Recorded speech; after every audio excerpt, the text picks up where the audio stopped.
दोस्तों, कहते हैं ना कि परिवहन ही परिवर्तन है। दुनिया के किसी भी देश, किसी भी शहर को डेवलप करना चाहते हैं तो वहाँ ट्रांसपोर्टेशन को बेहतर और एडवांस कर दीजिए। वो जगह, वो इलाका अपने आप ही विकसित हो जाएगा। और अगर आधुनिक विकास यानी मॉडर्न डेवलपमेंट की बात की जाए तो इस वक्त मॉडर्न ट्रांसपोर्ट एक नए रूट की तलाश में है।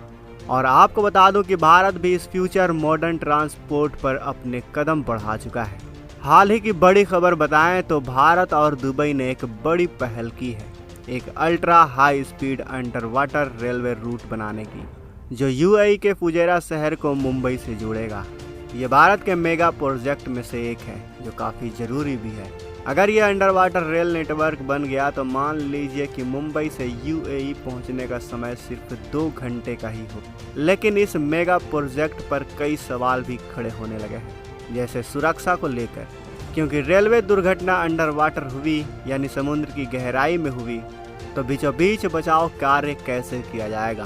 सुनामी, समुद्री तूफान, चक्रवाती जैसे चीज़ों से कैसे निपटा जाएगा।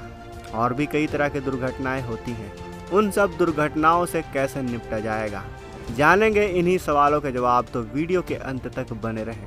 इमेजिन द अनइमेजिनेबल, ये मोटो है यूएई का, जो इस पर सही भी बैठता है, क्योंकि इन्होंने कागज पर असंभव दिखने वाले प्रोजेक्ट को अंजाम दिया है।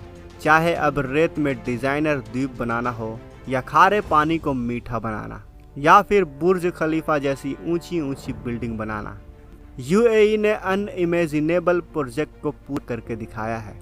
अबू धाबी में हुए यूएई और इंडिया कॉन्क्लेव के दौरान यूएई के national adviser bureau limited company के डायरेक्टर और चीफ कंसल्टेंट और फाउंडर अब्दुल्ला अल सलेही ने Fujairah Mumbai under water railway सब के प्रोजेक्ट को पेश करते हुए भारत को विश्वास दिलाया कि यह प्रोजेक्ट यूएई और भारत के बीच एक महत्वाकांक्षी प्रोजेक्ट होगा।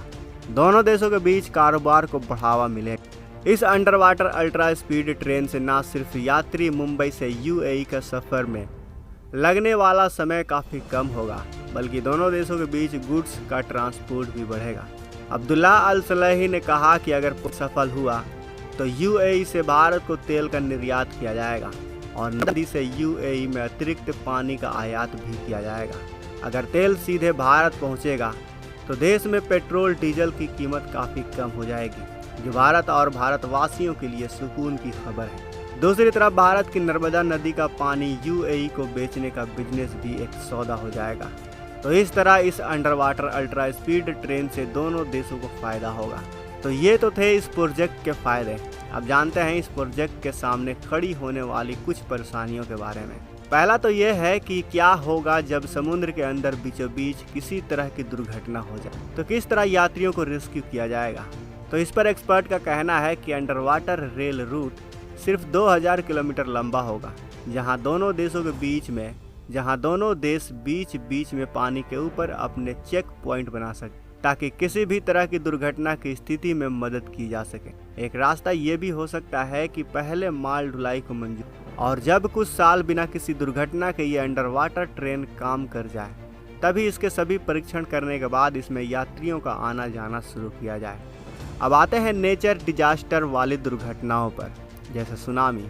तो इससे निपटने के लिए यूएई और भारत दोनों देशों को मिलकर समुद्री तटों और अरब सागर में भी एक बड़े दायरे में एडवांस अलार्म सिस्टम लगाना पड़ेगा, ताकि ऐसी स्थिति की भनक लगते ही सफ़र को टाला जा सके, या फिर बेहतरीन इंजीनियरिंग का नमूना पेश करते हुए इस समुद्री रूट को ऐसी क्षमता दी जाए कि यह किसी भी तरह के नेचर डिजास्टर को झेल सके, क्योंकि आज की तकनीकों को देखते हुए यह मुमकिन है। दोस्तों, अगर आपको यह कॉन्सेप्ट अजीब लगता है तो आपको ज़रा चीन के प्लान को भी देख लेना चाहिए।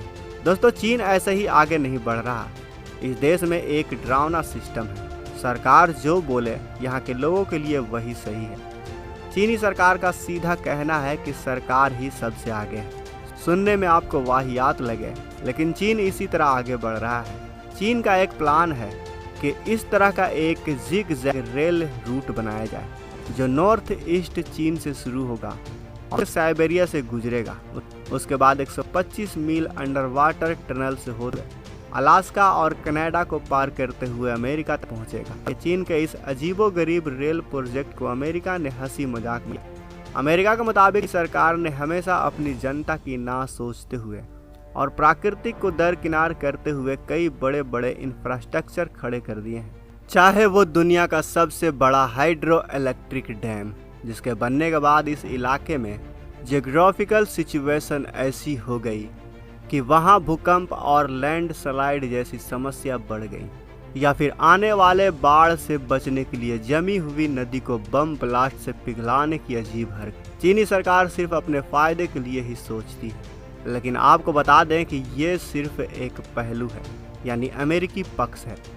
अगर चीन की माने तो चीनी सरकार अमेरिका के एलीट फर्स्ट वर्ल्ड ऑर्डर, जो बिना हवाई ट्रांसपोर्ट के संभव नहीं, उसे चीनी सरकार पूरी तरह तबाह करना चाहती है और चाहता है कि सिर्फ रेलवे नेटवर्क से पूरी दुनिया में एक नया वर्ल्ड ऑर्डर स्थापित। यही वजह है कि चीन दुनिया भर के देशों में BRI प्रोजेक्ट से रेलवे इंफ्रास्ट्रक्चर खड़ा करने में लगा है, ताकि उन देशों के साथ उसका व्यापार बढ़े और आसान भी हो जाए। ऐसे में भारत का ये अंडर वाटर मेगा प्रोजेक्ट भी भारत UAE के बीच व्यापार को बढ़ाएगा। तो दोस्तों, आपको क्या लगता है, क्या UAE और इंडिया के बीच अंडर वाटर हाई स्पीड ये रेल रूट बनना चाहिए? हमें अपने विचार कमेंट बॉक्स में अवश्य बताएं। साथ ही वीडियो अच्छी लगी हो तो वीडियो को लाइक करें, अपने दोस्तों के साथ शेयर करें, और अगर आपने अभी तक इस चैनल को सब्सक्राइब नहीं किया है तो इस चैनल को भी सब्सक्राइब कर लें। साथ ही बगल में जो बेल आइकन का बटन है उस पर ऑल पर भी क्लिक कर लें, ताकि हमारी आने वाली वीडियो को आप मिस ना कर सकें।